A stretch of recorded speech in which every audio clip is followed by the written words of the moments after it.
વિદ્યાર્થી મિત્રો, હું ગૌરવ ભટ્ટ ધોરણ 10 અને ધોરણ 12 માં ગુજરાતી મીડિયમ અને ઇંગ્લિશ મીડિયમમાં ગુજરાતી વિષય લઉં છું. મહદી સ્કૂલમાં છેલ્લા 8 વર્ષથી અભ્યાસ કરાવું છું અને મારો એજ્યુકેશનલ એક્સપિરિયન્સ છે એ 13 વર્ષનો છે. આજે આપણે વ્યાકરણનો એક પોઈન્ટ છે એ ભણવા જઈ રહ્યા છીએ, જે ધોરણ 10 ઇંગ્લિશ મીડિયમ, ધોરણ 12 ઇંગ્લિશ મીડિયમનો કોમન ટોપિક છે. તમને ઘણી વખત આશ્ચર્ય લાગે અથવા હું આજે વાત કહું છું એનું આશ્ચર્ય લાગે, એનું કારણ છે તમને એમ થાય કે 10માના ઇંગ્લિશ મીડિયમ ને ગુજરાતી મીડિયમના કોમન ટોપિક હોય, બરોબર. 12માના ઇંગ્લિશ મીડિયમ અને 12માના ગુજરાતી મીડિયમના ટોપિક હોય કોમન. પણ એવું કેમ બને કે 10માના ઇંગ્લિશ મીડિયમ અને 12માના ઇંગ્લિશ મીડિયમના કોમન ટોપિક હોય? તો એટલા માટે બને કે 10મામાં ઇંગ્લિશ મીડિયમમાં ગુજરાતીમાં વિરામ ચિહ્ન આવે છે, 12માના ઇંગ્લિશ મીડિયમના ગુજરાતીમાં વિરામ ચિહ્ન આવે છે. તો એ કોમન ટોપિક છે. તો એ કોમન ટોપિકનો છે એ આપણે આજે અભ્યાસ કરવાનો છે. એ પહેલા બંને ધોરણમાં છે આમ તો વિરામ ચિહ્ન 10મામાં છે 2 માર્કનું પૂછાય છે. એક તમને છે વાક્ય આપ્યું એમાં યોગ્ય વિરામ ચિહ્ન મૂકવાનું, અને એક છે બીજી રીતે પૂછાય કે નીચે આપેલું વિરામ ચિહ્નની નિશાની એ કયા વિરામ ચિહ્નની નિશાની દર્શાવે છે. આવું 10મામાં પૂછાય. 12મામાં છે 2 કે 3 વાક્ય પૂછાય, એમાં યોગ્ય તમારે વિરામ ચિહ્ન મૂકવાનું હોય. આટલું કામ તમારે છે એ 10 અને 12માં અલગ પડે છે, બાકી સેમ કામ છે. એટલે થિયરી સેમ છે. બીજું કે જ્યારે તમે નિબંધ લખશો, જ્યારે તમે મોટા પ્રશ્નોના જવાબ લખશો, જ્યારે તમે સંક્ષેપીકરણ લખશો, જ્યારે તમે અર્થ વિસ્તાર લખશો, કે ગુજરાતીના કોઈ પણ ટોપિકને તમે લખશો ને ત્યારે તમારે વિરામ ચિહ્નનો ઉપયોગ કરવાનો આવશે ને આવશે. એટલા માટે આપણે હવે જે ટોપિક ભણવા જઈ રહ્યા છીએ એ વિરામ ચિહ્નનો ટોપિક આપણે ભણવા જઈ રહ્યા છીએ. તો આપણે એ વિરામ ચિહ્નનો છે શાંતિથી ભલે 2 લેક્ચર લેવા પડે ને 1 લેક્ચર ઉદાહરણનો લેવો પડે, એની કોઈ છે એ સમસ્યા નથી. પણ પોઈન્ટ ટુ પોઈન્ટ નાનામાં નાની બાબત સમજાવવી જોઈએ. ભાઈ જો હું આજે કોઈ એક બુકનો ઉપયોગ કરું છું, ભાઈ હું મોઢે તમને વિરામ ચિહ્ન બનાવી શકું, પણ એક નાનો અમથો નિયમ નો રહી જાય ને એટલા માટે મેં મારા હાથમાં બુક લીધી છે, બરોબર. બાકી હું વ્યાકરણ ભણાવવા માટે છે કે લેખન ભણાવવા માટે કોઈ બુકનો ઉપયોગ કરતો નથી. ઓરલી કે મારી મૌલિકતા પ્રમાણે જ વ્યાકરણને એ ભણાવું છું, પણ આજે બુકનો ઉપયોગ કર્યો છે એનું કારણ એક જ છે કે એક પણ છે વિરામ ચિહ્નનો ટોપિક, એક પણ નિયમ નો રહી જાય, એવો મારો મુખ્ય હેતુ છે. તો આપણે વિરામ ચિહ્નને આગળ વધારીએ છીએ. વિરામ ચિહ્ન છે એ આપણે આગળ જોઈએ છીએ, વિરામ ચિહ્ન સમજીએ છીએ. યાદ રાખજો, આજના લેક્ચરમાં, આજના વિડિયો લેક્ચરમાં 10મા અને 12માનો કોમન ટોપિક છે વિરામ ચિહ્ન. બીજું કે વિરામ ચિહ્ન આપણે જે ભણવા જઈ રહ્યા છીએ પૂછાય થોડુંક અલગ. 10માં 2 માર્કનું પૂછાય છે, તો 12માં કદાચ 3 માર્કનું પણ પૂછાય, બરોબર. તો આપણે મૂળ એની થિયરી સમજવાની છે. મૂળ જે સમજાવું છું એ બાબત ઉપર ભાર આપવાનો છે, નહીં કે કેવી રીતે પૂછાય છે. થિયરીમાં પકડ આવી જશે, 15-20 ઉદાહરણો તમે સોલ્વ કરી નાખશો તો તમારું કામ છે ખૂબ હળવું અને સારું થઈ જશે, બરોબર. તો આપણે આજે વિરામ ચિહ્નનો છે એ ટોપિક ભણવા જઈ રહ્યા છીએ. વિરામ ચિહ્ન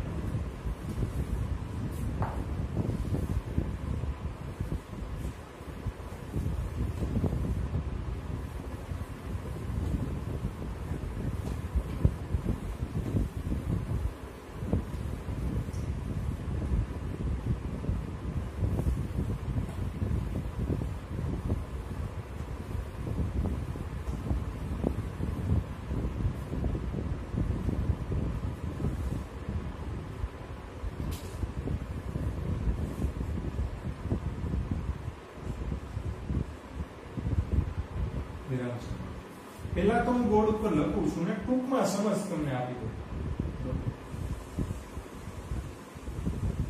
પૂર્ણ વિરામ છે જેને ઇંગ્લિશમાં કહેવાય, ઇંગ્લિશના સ્ટુડન્ટને ન ખબર હોય તો ઇંગ્લિશમાં કહેવાય ફૂલ સ્ટોપ કહેવાય. પછી છે અલ્પ વિરામ, ઇંગ્લિશના સ્ટુડન્ટ માટે છે આ કોમા કહેવાય. પછી ક્વેશ્ચન માર્ક એટલે કે પ્રશ્નાર્થ, આને કહેવાય પ્રશ્નાર્થ. પછી આને કહેવાય બે અવતરણ ચિહ્ન.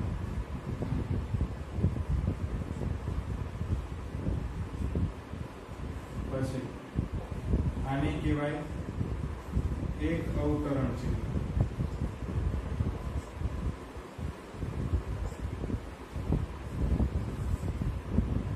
પછી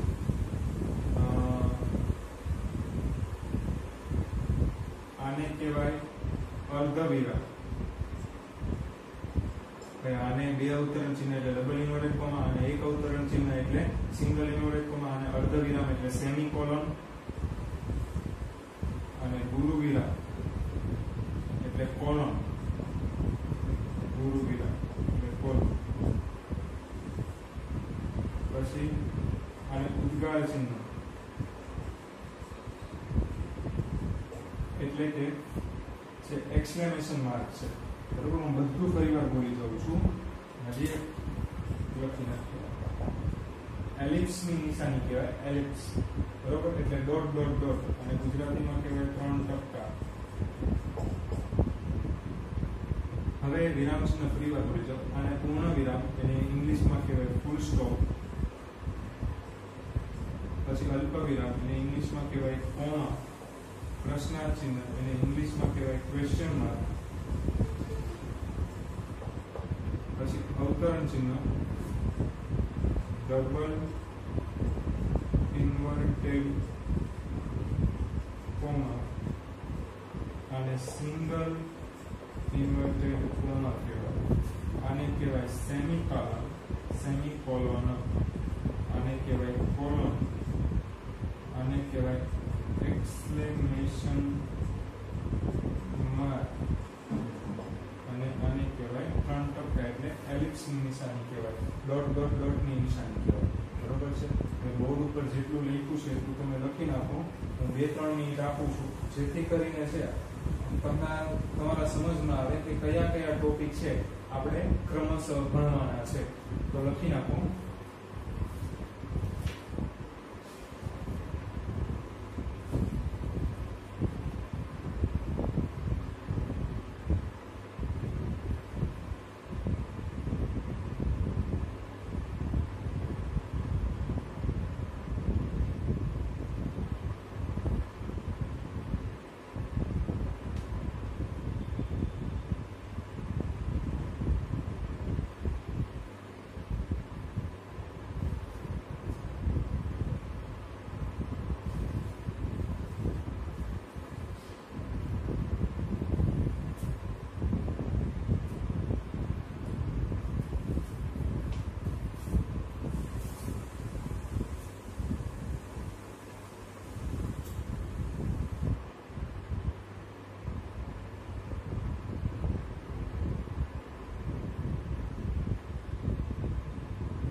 ફરીવાર પૂર્ણ વિરામ એટલે ફૂલ સ્ટોપ, અલ્પ વિરામ એટલે કોમા, પ્રશ્નાર્થ ચિહ્ન એટલે ક્વેશ્ચન માર્ક, બે અવતરણ ચિહ્ન એટલે ડબલ ઇન્વર્ટેડ કોમા, એક અવતરણ ચિહ્ન એટલે સિંગલ ઇન્વર્ટેડ કોમા, અર્ધ વિરામ એટલે સેમિકોલોન, ગુરુ વિરામ એટલે કોલોન, ઉદ્ગાર ચિહ્ન એટલે એક્સક્લેમેશન માર્ક અને 3 ટપકા. આ રીતના છે એ આપણે અભ્યાસ કરવાનો છે. તો પહેલું જોઈએ છીએ પૂર્ણ વિરામ. પૂર્ણ વિરામ એટલે કે ફૂલ સ્ટોપ, પૂર્ણ વિરામ એટલે કે ફૂલ સ્ટોપ. એના નિયમો છે એ ધીરે ધીરે જોઈએ છે.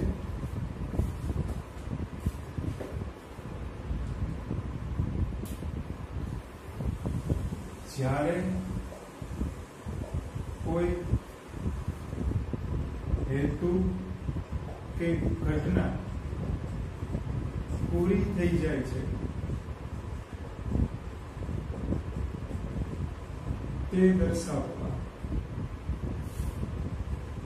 પૂર્ણ વિરામ વપરાય. હવે પૂર્ણ વિરામ ક્યારે વપરાય તો એ જોઈએ. કોઈ હેતુ કે ઘટના તમારે પૂરી થઈ હોય એમ દર્શાવવું હોય ત્યારે પૂર્ણ વિરામ વપરાય. દાખલા તરીકે અમે અમદાવાદ ગયા. જે તમારે હકીકતનું નિવેદન કરવાનું હતું એ હકીકતનું તમે નિવેદન કરી નાખ્યું છે. હકીકતનું નિવેદન કરી નાખ્યું, પૂર્ણ થઈ જાય છે એટલે પૂર્ણ વિરામ. એટલે જ્યાં ઘટના પૂરી થઈ જાય ત્યાં પૂર્ણ વિરામ આવે. અમે તે લોકોને સલાહ આપીને પાછા ફર્યા. તમારું જે કામ હતું સલાહ આપવાનું અને પછી પાછા ફરવાનું એ કામ પૂરું થયું છે. એટલે કે અહીંયા હકીકતનું નિવેદન થઈ ગયું છે. હકીકતનું નિવેદન થઈ ગયું એટલે એ પૂર્ણ વિરામ આવે. બરોબર. પછી બીજું જોઈએ, એનો બીજો નિયમ.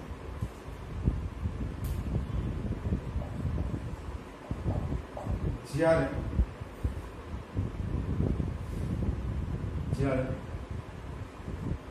ચાર કે પાંચ વસ્તુ કે નામ દર્શાવવા હોય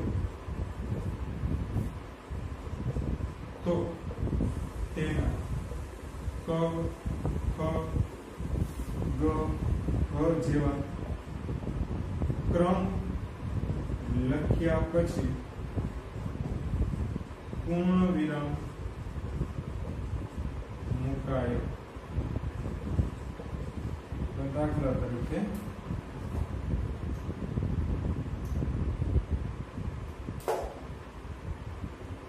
નીચેની યાદી લાવવી.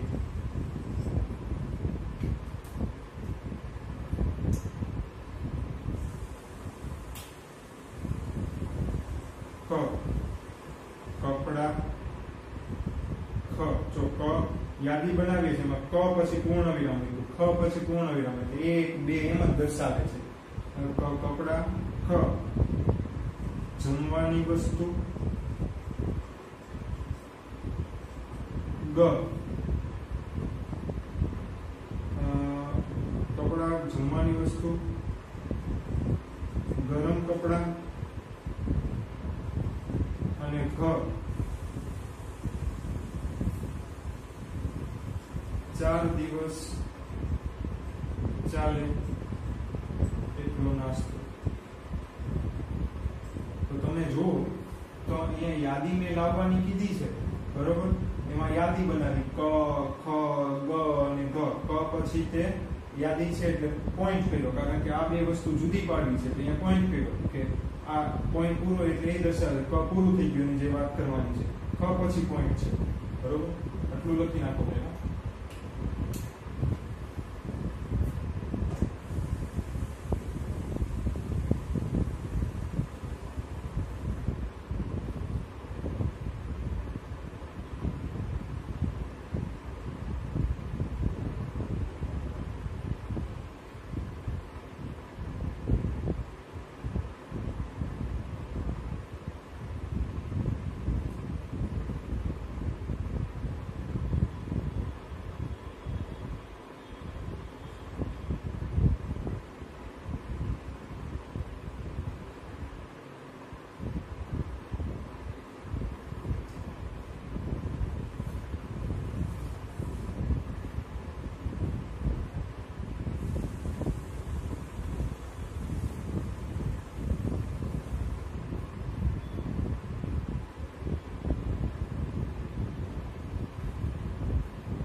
બીજામાં ત્રીજો નિયમ બાકી છે. આ બે નિયમમાં એક મિનિટ છે હજી તમારી પાસે, લખી નાખો.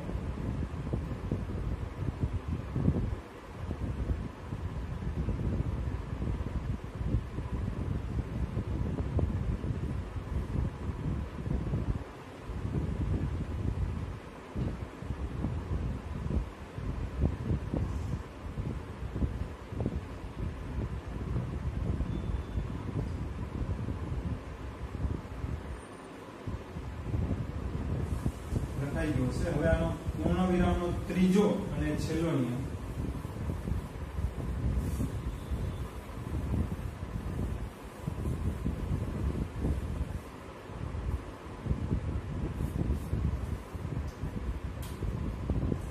જ્યારે કોઈ વસ્તુ કે નામ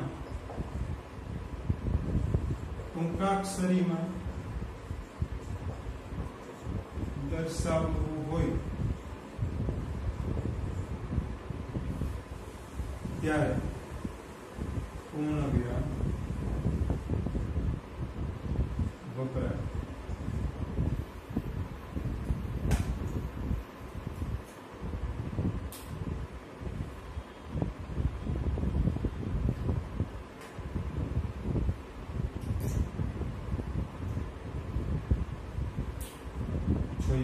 વસ્તુ કે નામ કેવી રીતે દર્શાવવું હોય, ટૂંકાક્ષરીમાં દર્શાવવું હોય તો પૂર્ણ વિરામ વપરાય. દાખલા તરીકે પીએમઓ.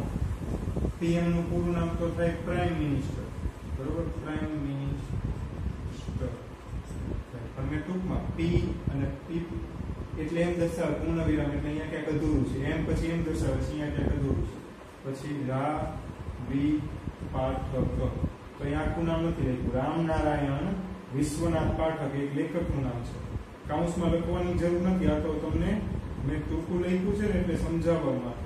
વિશ્વનાથ પાઠક, બરોબર? રાવી પાઠક એટલે રામનારાયણ વિશ્વનાથ પાઠક ટૂંકું નામ છે એટલે, બરોબર? એટલે આ રીતના છે એ પૂર્ણ વિરામના ત્રણ નિયમો છે. જ્યારે હકીકતનું નિવેદન પૂરું થાય ત્યારે પૂર્ણ વિરામ આવે.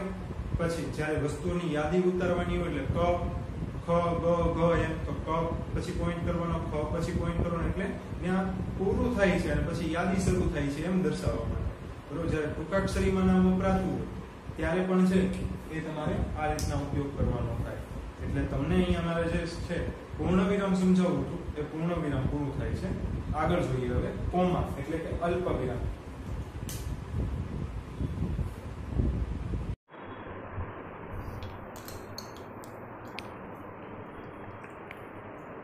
તો આપણે પૂર્ણ વિરામના ત્રણ નિયમો ભણ્યા. હવે છે આપણે અલ્પ વિરામના બીજા થોડાક નિયમો ભણવાના છે. અલ્પ વિરામના બીજા થોડાક નિયમો ભણવાના છે. તો એમાં પહેલો નિયમ જોઈએ. અલ્પ વિરામમાં પહેલો નિયમ જોઈએ.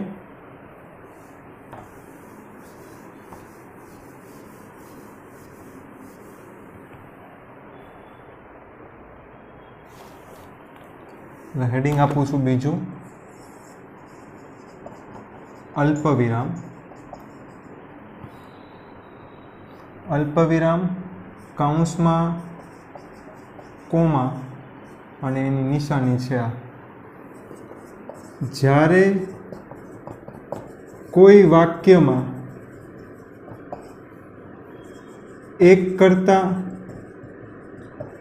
વધારે વિશેષણ કે નામ આવે ત્યારે દરેક વિશેષણ કે નામ પછી અલ્પ વિરામ આવે, બરોબર? હવે એના ઉદાહરણો જોઈએ. અહીંયા એમ છે કે જ્યારે કોઈ વાક્યમાં એક કરતાં વધારે વિશેષણ કે નામ આવે તો દરેક વિશેષણ કે નામ પછી શું આવશે? અલ્પ વિરામ આવશે. દાખલા તરીકે મારા જન્મદિવસમાં રાજુ અલ્પ વિરામ, રવિ,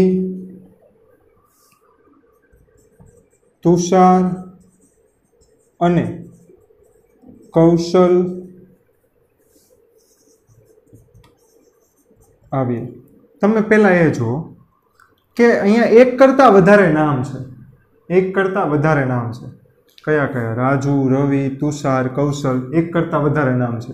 એટલે દરેક નામ પછી મેં શું મૂક્યું છે? અલ્પવિરામ મૂક્યું. છેલ્લા નામ પછી અલ્પવિરામ કેમ ન મૂક્યું? કારણ કે મેં સંયોજક મૂક્યું છે એટલે અલ્પવિરામ ન આવે. સંયોજક ન મૂક્યું તો ત્યાં અલ્પવિરામ આવે. બરોબર? એટલે દરેક નામ જો અહીંયા લખ્યું છે, કોઈ જ્યારે કોઈ વાક્યમાં એક કરતાં વધારે વિશેષણ કે નામ આવે, અહીંયા નામ છે, બરોબર, એટલા માટે અલ્પવિરામ. તેનો દેખાવ સારો, ગૌવર્ણ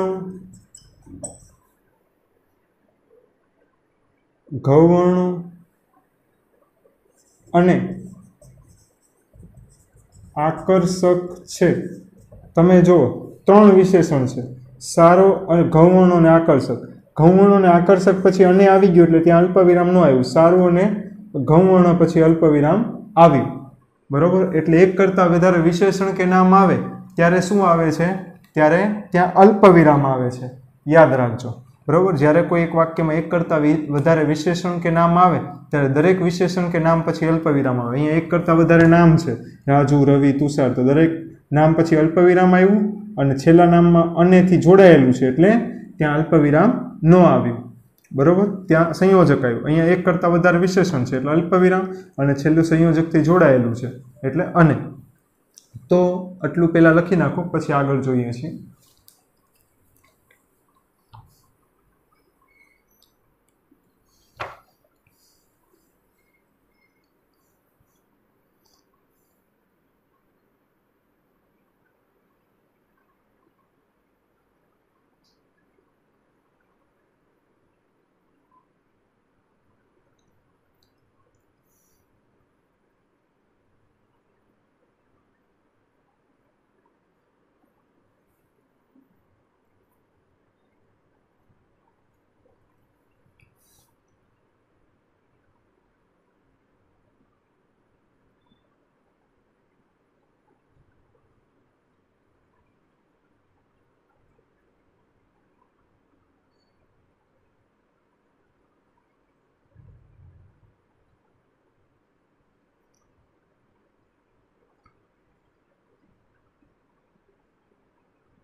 લખાઈ ગયો હશે.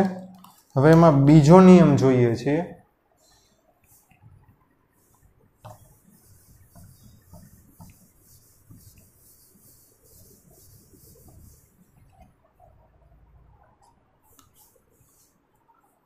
એમાં જોઈએ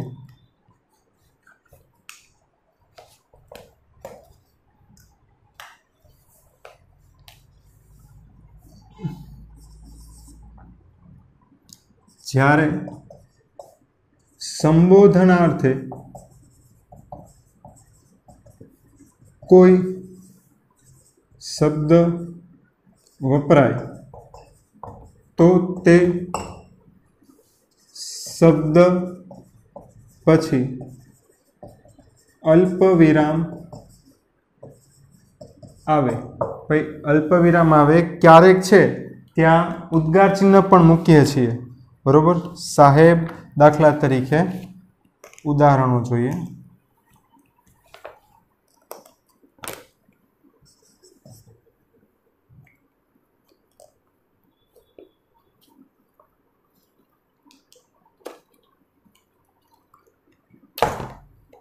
સાહેબ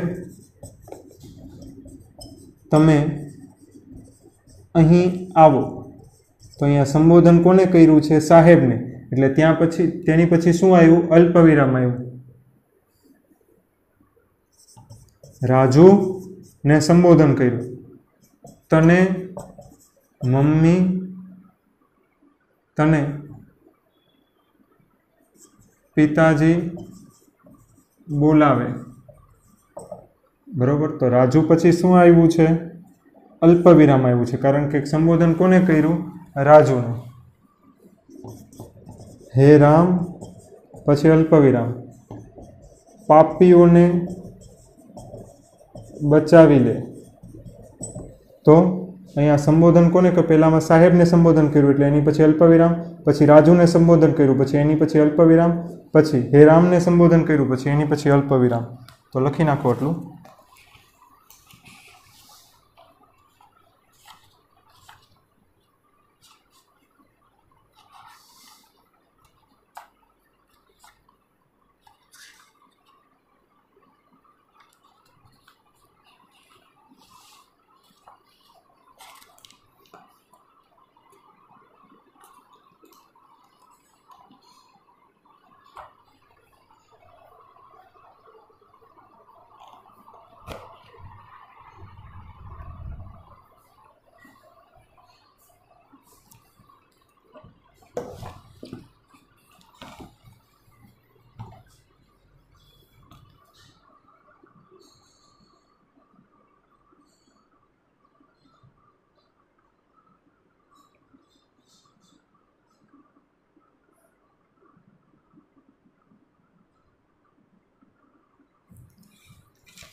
લખાઈ ગયું હશે.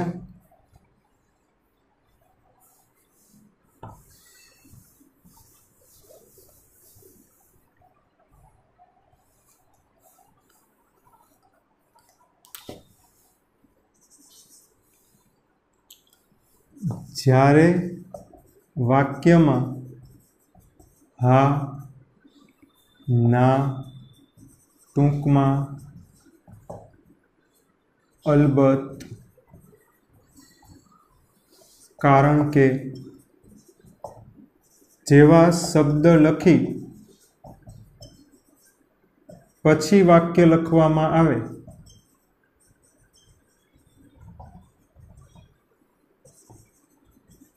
તો આવા શબ્દ પછી અલ્પવિરામ આવે. દાખલા તરીકે ટૂંકમાં અલ્પવિરામ, આ વાત આપણે અહીં પતાવીએ. ટૂંકમાં પછી અલ્પવિરામ. અલબત્ત એટલે કે જરૂર પછી અલ્પવિરામ. આ વર્ષે ચોમાસું સારું જ રહેશે.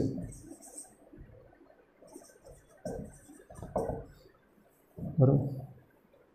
પછી ત્રીજું, હા, તમારી વાત સાવ સાચી. હા પછી અલ્પવિરામ, અલબત્ત પછી અલ્પવિરામ, ટૂંકમાં પછી અલ્પવિરામ. પછી છેલ્લું, પત્ર લેખન કરતી વખતે વહાલા પિતાજી, પ્રિય બહેન,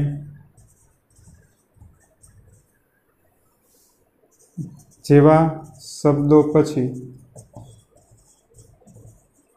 અલ્પવિરામ આવે. લખી નાખો એટલું. એટલે તમારો અલ્પવિરામનો ટોપિક પૂરો થાય. એક પૂર્ણ વિરામ પૂરું થયું, બીજું અલ્પવિરામ પૂરું થયું.